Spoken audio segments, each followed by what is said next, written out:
Anggota DPR RI Dapil Maluku Hendrik Lewerisa menunjukkan kelasnya sebagai anggota parlemen dalam rangka memperjuangkan kepentingan masyarakat Maluku, terutama di bidang perikanan. Dalam sidang yang digelar Komisi 6 DPR RI, anggota fraksi Partai Gerindra ini menunjukkan kepeduliannya dengan suara lantang menyuarakan aspirasi masyarakat Maluku di kancah politik nasional. Berikut disampaikan Lewerisa dalam sidang Komisi 6 DPR RI, seperti dikutip Maluku News TV dari TV Parlemen beberapa waktu lalu. Kiri Pak Hendrik. Terima kasih pimpinan, Bapak Ibu anggota Komisi 6 dan para pimpinan asosiasi dan perhimpunan peserta rapat dengar pendapat yang saya hormati. Selamat siang, Assalamualaikum warahmatullahi wabarakatuh. Pimpinan, kalau hari ini pertanyaan saya agak banyak, itu karena saya sudah rindu menggunakan mikrofon Komisi 6, pimpinan Ronis. Nah, konstruksi berpikir yang sama sebenarnya saya mau bawa juga dalam konteks Maluku sebenarnya. Karena apa? Karena kita tahu bahwa 30% lebih suplai kebutuhan ikan nasional itu berasal dari wilayah-wilayah penangkapan di perairan Maluku. Baik wilayah penangkapan Laut Banda, Seram maupun Arafura. Benar kan Pak ya? Betul. Nah, tetapi sekali lagi paradoksnya adalah tidak ada industri perikanan di sana. Nggak usah yang berat-berat, industri pengalengan ikan saya tidak ada di sana. Saya mau minta jawaban jujur dari Bapak-Bapak sebagai asosiasi industri perikanan di Indonesia ini, kira-kira apa sih kendalanya sih? Apakah membangun industri perikanan di sana, khususnya misalnya pabrik pengalengan ikan di sana, di Maluku, apakah dari sisi keekonomian dianggap tidak visible, sehingga tidak dibangun di sana gitu? Apa kendalanya Pak? Tolong sampaikan kepada saya sebagai wakil rakyat Maluku, supaya saya bisa sampaikan juga pada pemerintah daerah di sana untuk menemukan solusinya kalau ada kendala. Dan jika kendala itu sesuatu yang bisa diatasi masalahnya. Saya kira ini tanggung jawab politik saya untuk menyampaikan pertanyaan ini kepada Bapak-Bapak dalam forum yang terhormat ini. Lalu yang kedua Pak, soal dari AP5I, saya juga agak kaget juga mendengar tadi salah satu masalahnya adalah kekurangan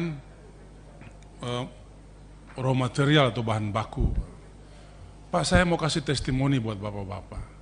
Kalau musim tangkap ikan cakalang, ikan tude, ikan tuna, itu di perairan Maluku, dan karena keterbatasan atau kurangnya cold storage untuk mengawetkannya, itu ikan-ikan itu dikubur dalam jumlah ton Pak. Dikubur dalam jumlah ton di pesisir pantai, ton-ton ikan itu dikubur di sana gitu loh.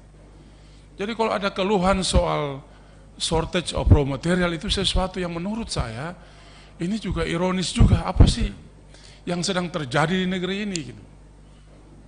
Tidak mungkin kita kekurangan raw material hanya untuk satu produk industri perikanan.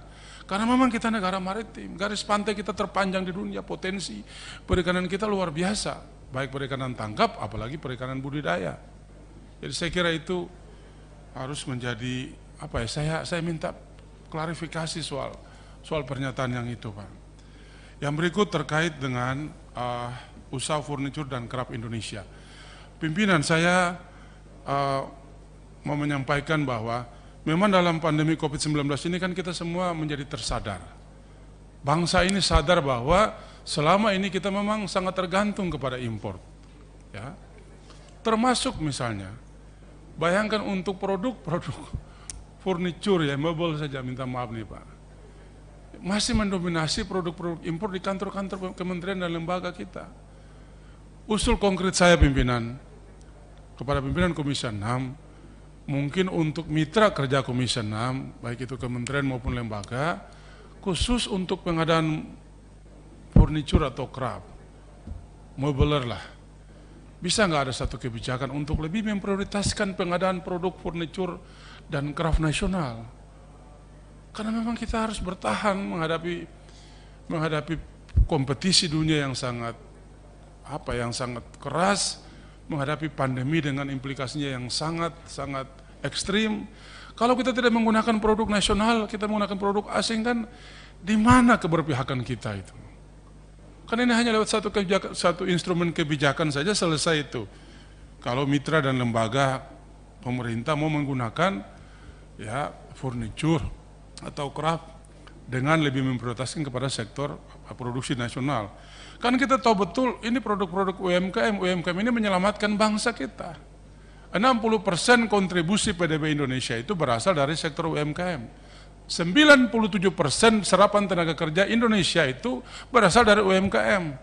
Masa untuk pengadaan barang, pengadaan jasa, ya, untuk furniture dan craft, kita masih menggunakan IKEA dan produk-produk impor lainnya. Ini kan sesuatu yang sekali lagi sangat paradoks bagi kita. Saya kira pimpinan, itu beberapa catatan saya. Terima kasih. Wassalamualaikum warahmatullahi wabarakatuh. Salam sejahtera untuk kita semua. Shalom.